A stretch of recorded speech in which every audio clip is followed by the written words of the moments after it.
Shalom, pemirsa Klavos yang diberkati Tuhan. Sebelum mendengarkan firman Tuhan, marilah kita bersatu di dalam doa. Bapa, kami bersyukur hari ini Engkau terus ada bersama-sama dengan kami.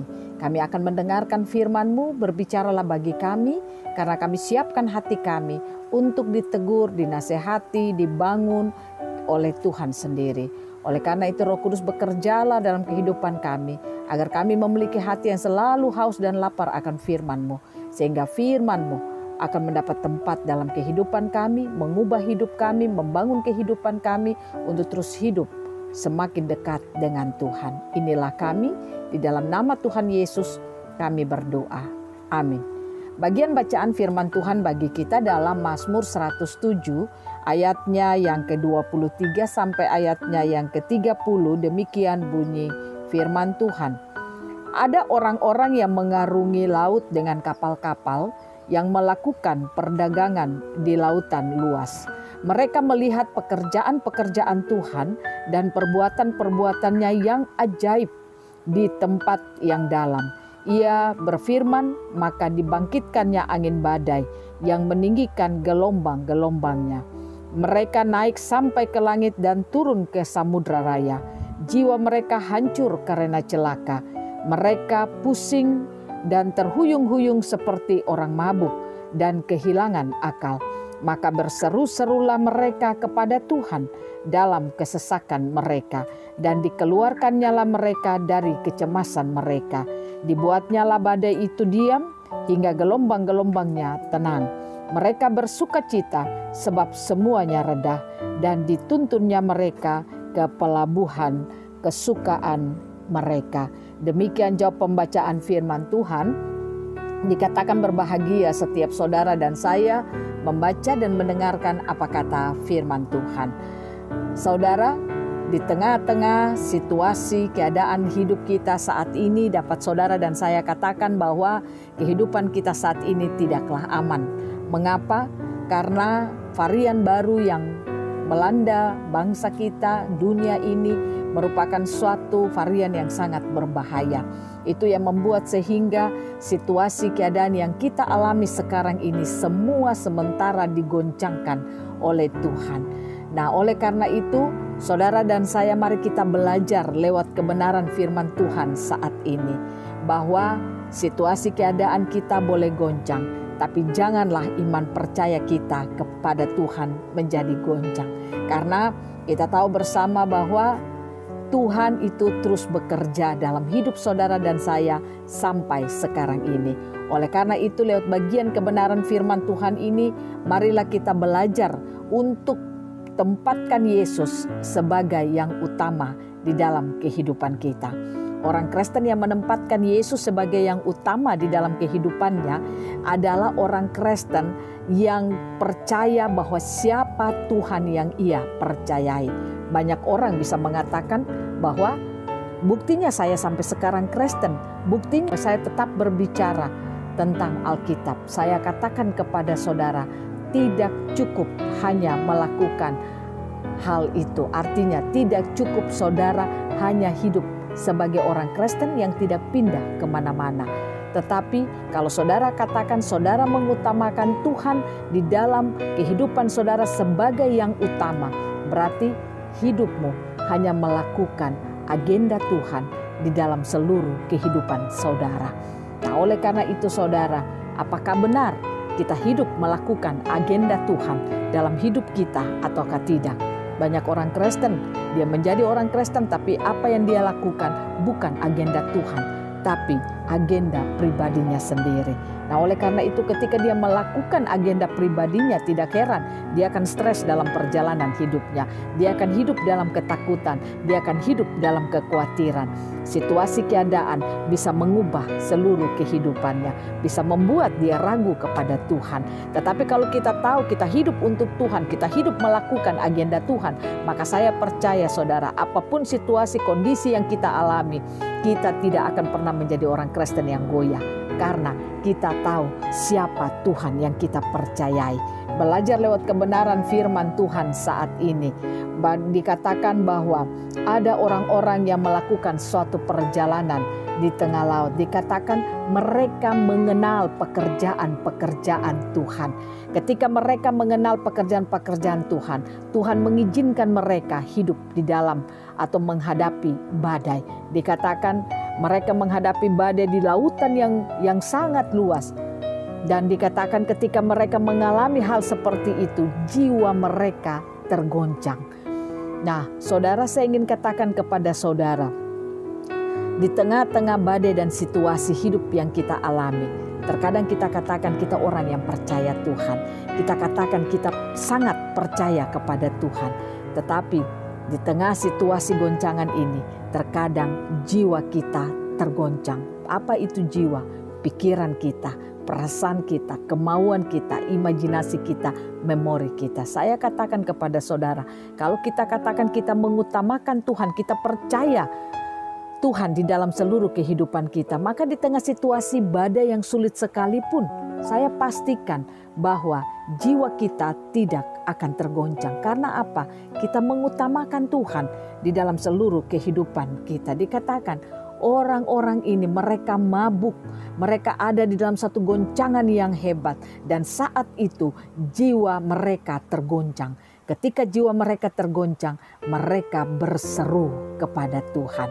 Saudara, kalau kita mengutamakan Tuhan dalam hidup kita, karena kita percaya siapa Tuhan yang kita percayai, pasti kita tidak akan berseru kepada Tuhan. Dalam tanda kutip, kita tidak akan berteriak-teriak kepada Tuhan.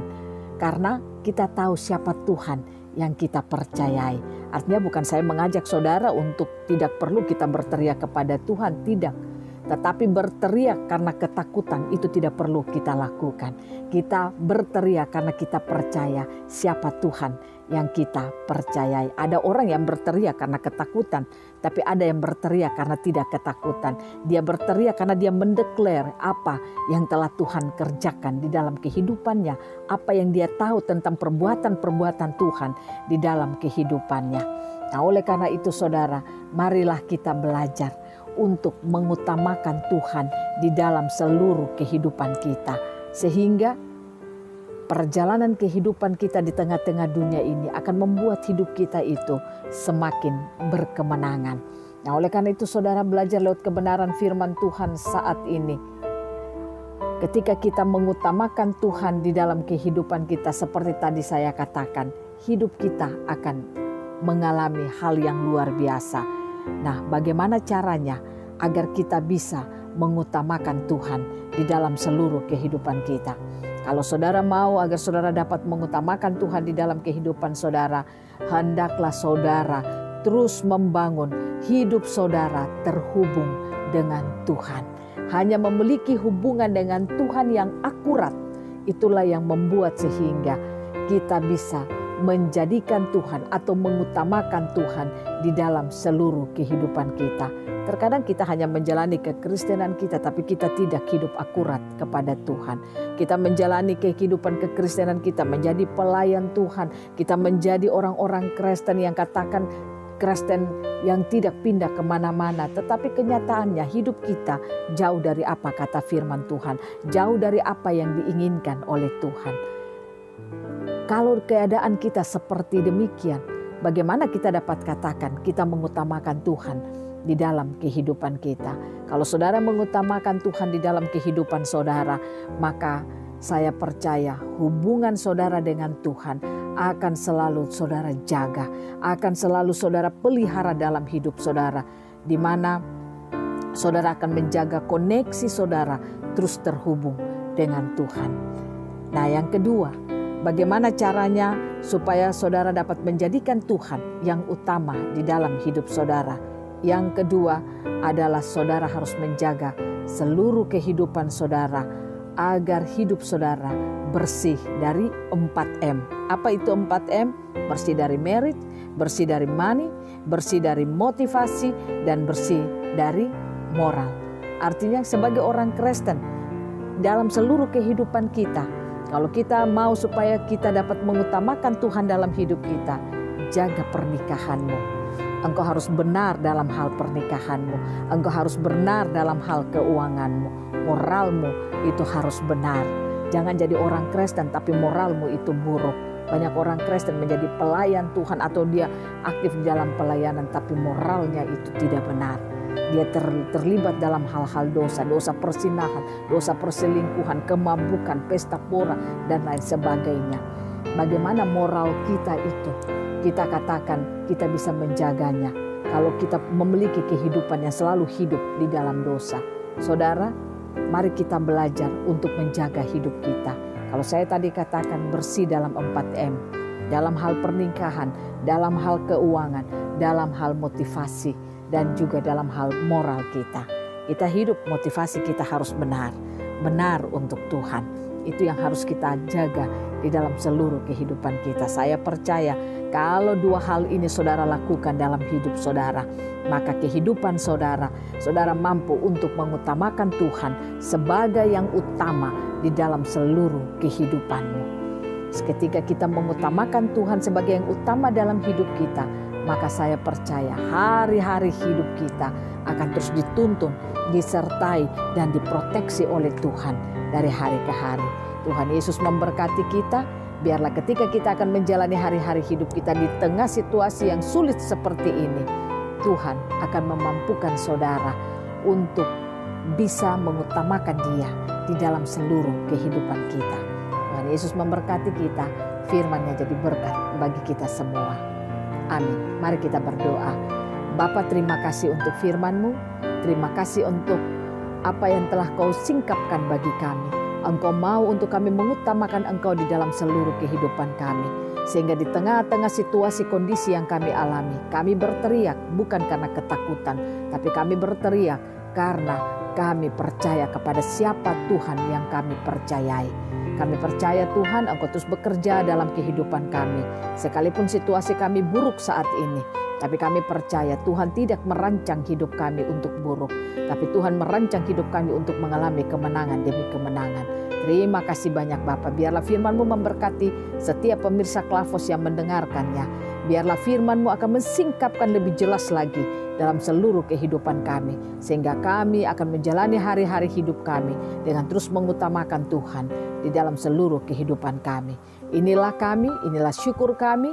Hanya di dalam nama Tuhan Yesus kami berdoa dan bersyukur untuk firman-Mu bagi kami di hari ini. Amin. Shalom, Tuhan memberkati kita semua.